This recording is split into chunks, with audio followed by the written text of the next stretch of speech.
Haidian International. Welcome to HBS. I'm Tony. So now, let's look at those memorable highlights of last week.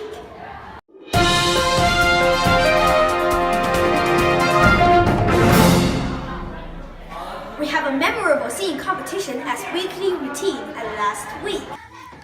Last Thursday, we had a singing competition. Our class prepared for this competition whole week, even the weekend. During this competition, our class sang the song that they can sing well. After the competition, our class got a star which belongs to them. On Thursday, we also had an opening class. Lots of parents come to watch our singing. Our class want to show that their class is the best, and the parents were satisfied with our performance. We had a preliminary contest of drama competition at last week. Last week on Wednesday, students had a preliminary contest of drama. They have been preparing sufficiently since 2 weeks ago. Some of the students were preparing the scripts. Some of them are rehearsing positively, even at noon. Students who passed the preliminary contest, congratulations, but remember to prepare and practice more, not to fail later. Even you didn't pass the preliminary contest, be optimistic. You can still attend other groups. We have our new activity, the jumping rope competition at last week. Jumping rope competition is one of the annual activities in an international department. Each class will choose 10 people to jump, 2 people to wave. The competition is 3 minutes. The key to win this competition is control the frequency of break. Every class do a very sufficient prepare. And last, I want to say, if you don't get a good score, don't sad because you have done your best.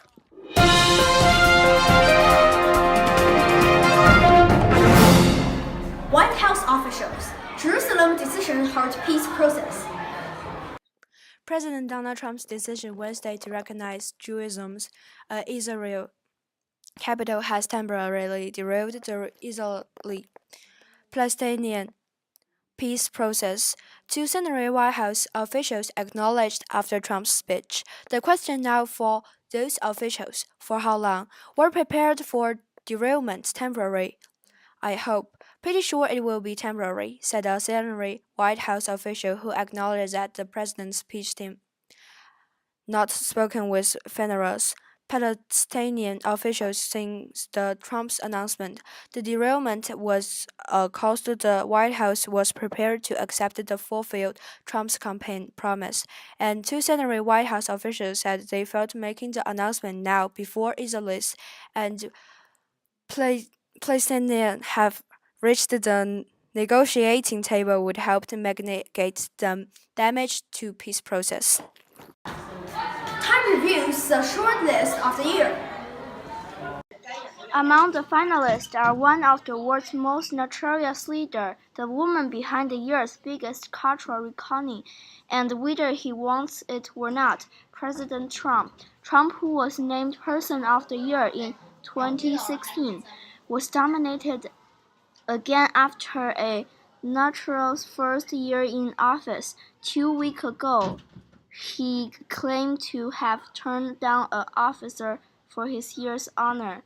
Time said that's false. The magazine nominated North Korean leader Kim Jong-un, whom Trump has nicknamed Little Rocket Man, and who has overseen ballistic missile tests that have raised fear of nuclear confrontation.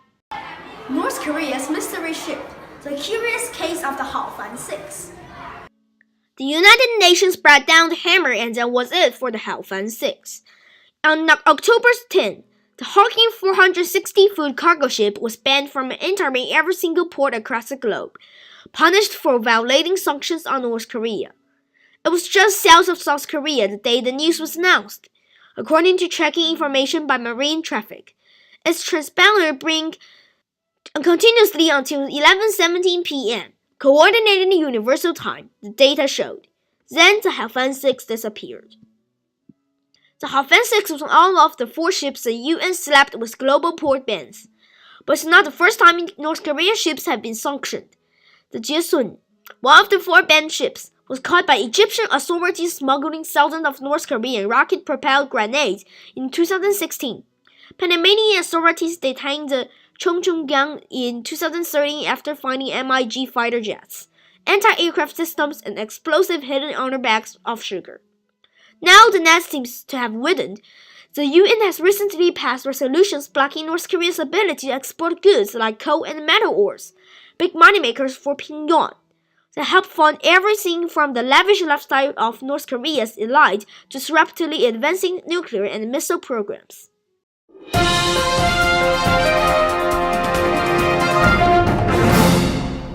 Hello everyone, I'm Tonia from Year 8 Class 4, and today we interviewed Mr. Weiser to solve some difficult problems for Year 8 students. Are you ready, Mr. Weiser? I'm ready, Tony, I'm ready. So, the first question is, what is the most powerful branch of Rome government? Oh, that's a difficult question because it changed over time. Yes. So you remember three parts, right? You have Consuls. good, Called Senate. Senate, Assembly. and the Assembly, right? Yes. At first, the Assembly was very, very, very low. Yeah. It almost had no power. So it was mainly the Senate and the consuls that had most of the power. But over time, and it took about 200 years, the Assembly slowly gained more power. Do you remember why they gained more I remember power? because during the wars and the assembly, the plebeians refused to attend the war to be the soldiers. Good. And so the Senate gave them more power, and 200 years later they are equal. I Good, believe. that's right. So at first I would say the Senate and the consuls were sort of had more power and the Assembly none. But over time the Assembly had more power. Some say that the Assembly got too much power, but we didn't talk about that yet. So we'll save that for later. Yeah. Okay. Alright. Okay. And the second question is, how did Alexander's conquer of the countries influence international culture? Ah, yes. So remember, Alexander was not from Greece. Yeah, he's Remember? from Macedonia. That's correct. But he thought that Greek culture was the best culture. Yeah. Right? Remember, he even had a teacher from Greece. Do you remember? Aristotle. Exactly. Right? So he thought that Greek culture was the best. So when he conquered all of these lands from Macedonia to Greece through Turkey and all the way through India, he wanted to spread which culture? Greek culture. Greek culture. So Greek culture was spread all over that area. Yeah. But other cultures, for example, do you remember the name of the empire he had to conquer? Starts with a P. Empire. Oh, Persian The Empire. Persian Empire, right? Some things in their culture also sort of mixed together.